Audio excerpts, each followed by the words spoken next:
Morning time, YouTube. Gonna drop a little quick video for you guys, man. Got a couple things going on with the truck. You know, it's always something going on with these trucks, these after treatment systems. But I'm not gonna complain too bad about the after treatment. My only complaint about the after treatment is the fact that it's really, I get it, the EPA and all that, but all it really is just a money grab, because I feel like they shouldn't have mandated a system on a truck that they haven't made totally reliable. I mean, 90% of the time, if your truck breaks down or has any type of issues, it's going to be an after treatment issue, and those things they can tend to be expensive unless you know how to figure it out yourself, which is what I try to do most times, is figure things out myself.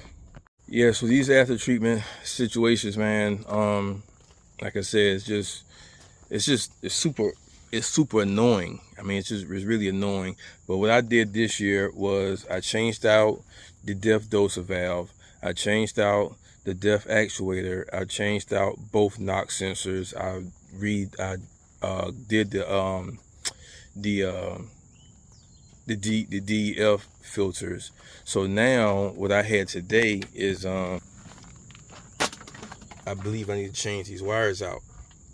Now what's been happening is every time it starts raining, well, not now it does it intermittently, but for like a last 2 months, every time it started raining, I would get a depth doser valve cold, depth doser low, inefficient, any of that. And this is the depth doser wire right here. That's why it's exposed, because I wanted to see if I could find any breaks in it, which I couldn't. And but I keep getting that same code every time it rained. But what happened was, the last time it rained last week when I went out, it just started going off. It would go off and then it would come back on. It would go off and it would come back on. And then finally, when I got ready to come on, got to derate. So based on my experiences with the DEF system, anytime there's a break in the wire, because I had this before, you know, anytime there's a break in the wire with a particular sensor on that wire, it's going to throw a code for that sensor. So the last time I had this issue, it was a knock sensor. So I had just bought the truck, and every time we go out, I put weight on it, the knock sensor would go off. So every 2-3 months they change the knock sensor. So it was under warranty, so it wasn't that big of a deal. It's just, I just bought the truck, I'm trying to get my money up, and I just can't keep the truck on the road. So the last time I took it to the dealership, they was like, man, knock sensors don't go out like that. It's not a knock sensor. She said, we got to figure out what's going on. We're going to get my wire guy on it and trace the wires. Long story short, he found the harness where the harness was broke and it was hit on the frame, grounding out on the frame, which is causing the knock sensor to go off. He changed the harness. I didn't have any issues since. And that was 500,000 miles ago, right? Now, fast forward. Now, that's why I say I really can't complain about the after treatment system, because I put 500,000 miles on the truck, and I'm just not starting to, since I've owned the truck. So I don't know when they replaced those things before I bought the truck, but since I've owned the truck, after that issue, I'm just not starting to do things with the after treatment system, replace things with the after treatment system. My truck has 1,030,000 miles on it, you know, so I can't be mad at it, right? So it's time for stuff to start breaking. The thing is, this stuff ain't cheap. This right here, my cost was $880 out the door just for this. It's crazy, right? Now here's the thing. Now I'm not even 100% positive that this might. I'm close, but it's a slight possibility that this might not even be the issue. I think it is, but once I go up on the truck and I check my ohms on my depth doser valve, then before I put that on, because once you put that on, you can't take them back. So I'm gonna check the ohms on my depth doser valve and make sure it's within spec before I put that on, and I'm almost sure that's what it is. You know, but if I check my ohms and not inspect, then I'm gonna take that back and get a depth doser valve. So yeah, so that's what I got going on right now. But the thing is this, because the guy at the dealership was like, man, you know, that's a very expensive guess, and he's absolutely correct. But the thing is, if I took my truck to the dealership, the waiting list already is 2 weeks, so they can't even look at my truck for 2 weeks. Then let's just say that this is the problem. My cost was $880. the actual cost of this wire was $1,140. So if I take it to the dealership, I'm gonna have this truck gonna sit for 2 weeks. The service shop is gonna get charged $1,140. That's what the service shop got to pay for, because the dealer side, the parts side, and the service side are two different sides at the dealership. They have nothing to do with each other. So the service side is going to buy that at cost. It's going to be $1,140, not at cost, but at retail. It's going to be $1,140, and then they're going to charge me $1.50 an hour to put it on. They might say it takes 5-6 hours to do it. So I'm at $2,300. You know what I mean? Just for them to put that on, and then it be something else, and they'd be like, oh, well, that was grown too, but we also need to fix this, and then you get where I'm going with the dealership. So I tend to avoid the dealership because you lose more money in downtime. So 2 weeks my truck sit there with me averaging about, $7,500 a week gross. I can't afford my truck to sit there for 2 weeks. I'd rather pay the $880, put this on there, and if it don't work, then I put the other harness on there. It can't be nothing else but one of the two harnesses. That's it.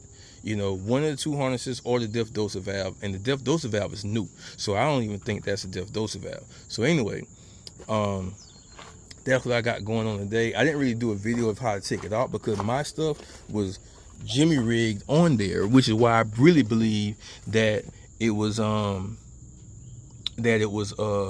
that wire, because the wires was just hanging everywhere. Up under this panel, you could see where the wire was rubbing against that, and this thing gets completely hot. So I could see if it fried the wiring, because all the wiring is near this right here, and this is your after treatment system. You all know that this gets to be 1,000 degrees when it's doing the regen, and you're regenning all the time. So I'm pretty sure if the wire, this is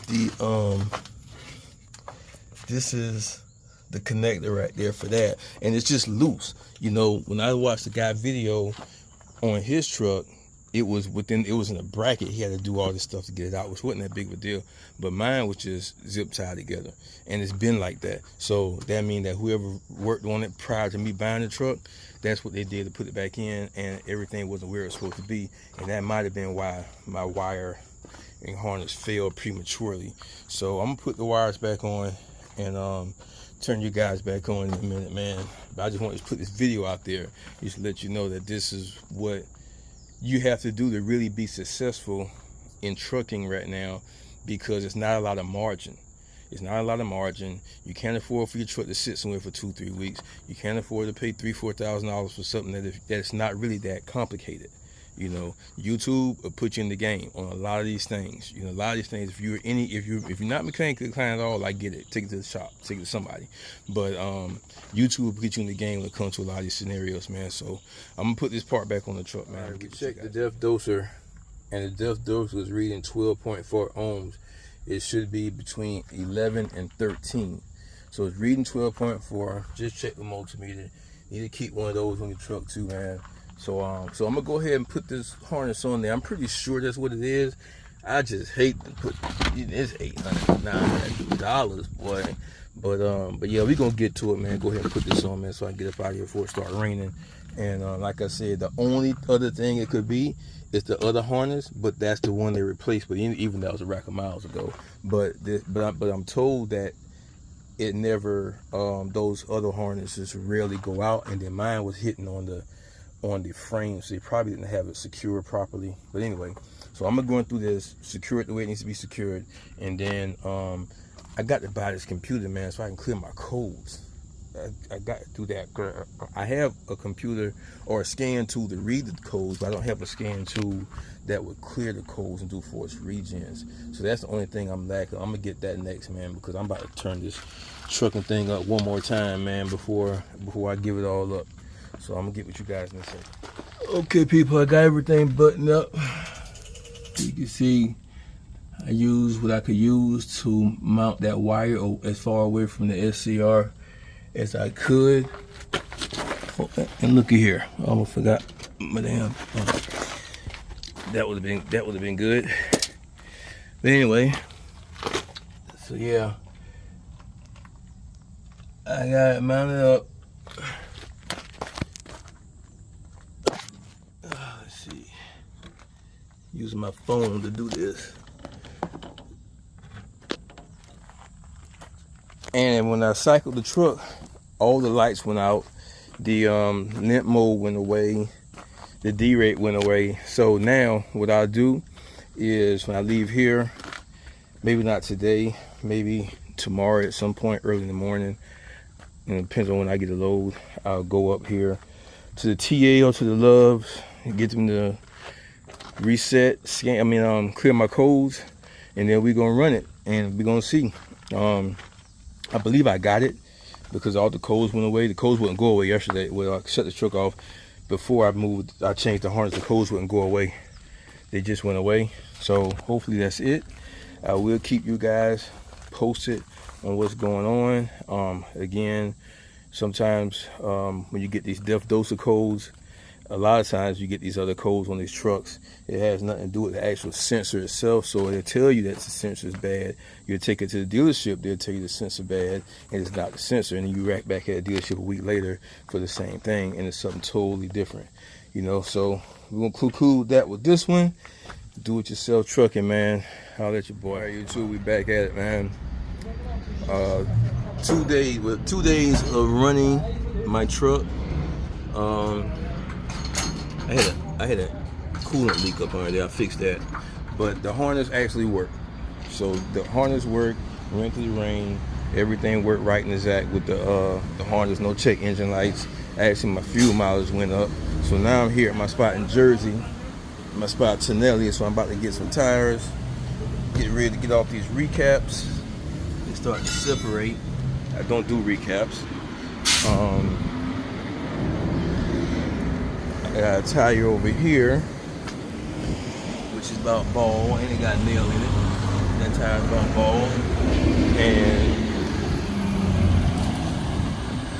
we'll be changing these front line of drive, switch about ball. So I got all my money out of these. I had these about 4 years, man. Good years, got my money up out of. I'm gonna go ahead and get up off of them. I'm gonna replace them with these tires right here.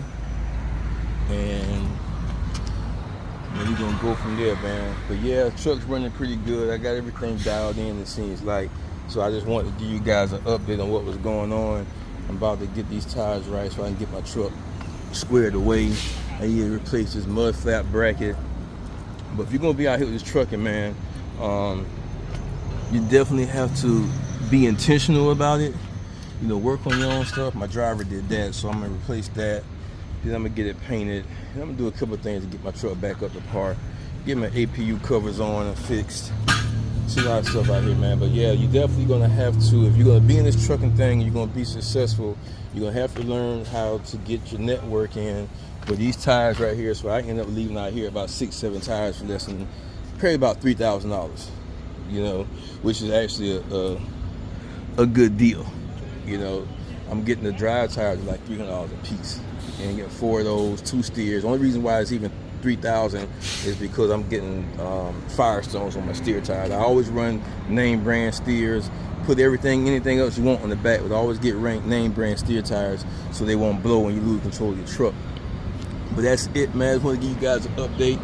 Do it yourself trucking. Be outside Tonelli's Trucking Tire out here in Jersey City. They got a spot in Bergen, North Bergen. They got a couple spots in Houston, and we out.